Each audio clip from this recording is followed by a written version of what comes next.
कछु नाही भाए सखिया मोहे श्याम बिन कछु नाही भाए सखिया। नहीं ब्रज की गलियां भाए नहीं कदम की डलियां भाए, नहीं ब्रज की गलियां भाए नहीं कदम की डलियां भाए। सावन आई गयो श्याम नाही हाय सखिया मोहे श्याम बिन कछु नाही भाए सखिया। मोहे श्याम बिन कछु नाही भाए सखिया, मोहे श्याम बिन कछु नाही भाए सखिया।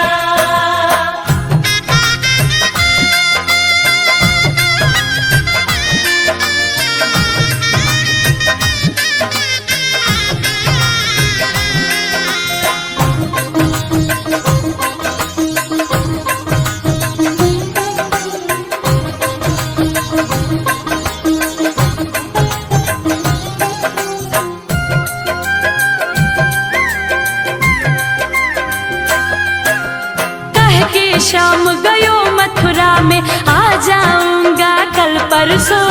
श्याम ना आए कल परसों में बीत गए कितने बरसों। बीत गए कितने बरसों, बीत गए कितने बरसों। अरे कह के श्याम गयो मथुरा में आ जाऊंगा कल परसों। श्याम ना आए कल परसों में बीत गए कितने बरसों।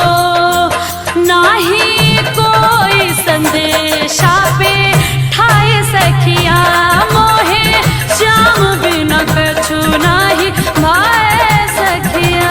मोहे श्याम बिन कछु नाही भाए सखिया, मोहे श्याम बिन कछु नाही भाए सखिया।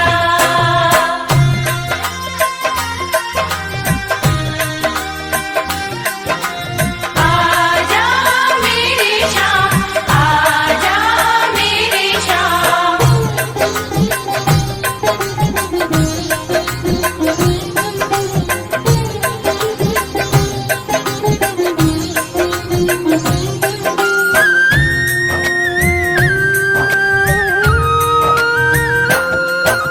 सूनी लागे कदम की छैया सूना जमुना तीर रे।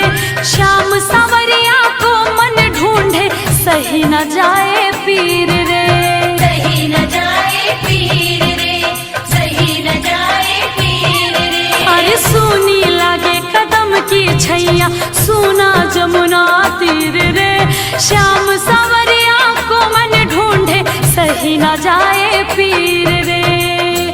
कहीं बंशी की तान ना सुनाए सखिया मोहे श्याम बिन कछु नाही भाए सखिया। मोहे श्याम बिन कछु नाही भाए सखिया, मोहे श्याम बिन कछु नाही भाए सखिया।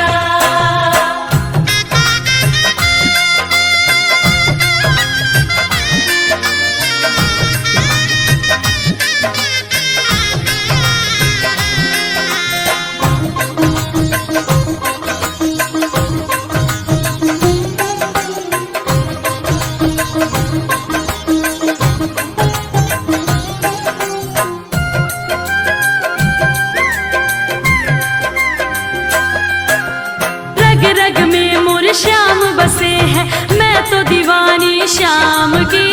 श्याम नाम के बिना अधूरा मतलब राधे नाम की। श्याम नाम के बिना अधूरा मतलब राधे नाम की। ओ रग रग में मोर श्याम बसे हैं मैं तो दीवानी श्याम की। श्याम नाम के बिना अधूरा मतलब राधे नाम की। कोई जाके मोर श्याम को बुलाए सखिया मोहे श्याम बिन कछु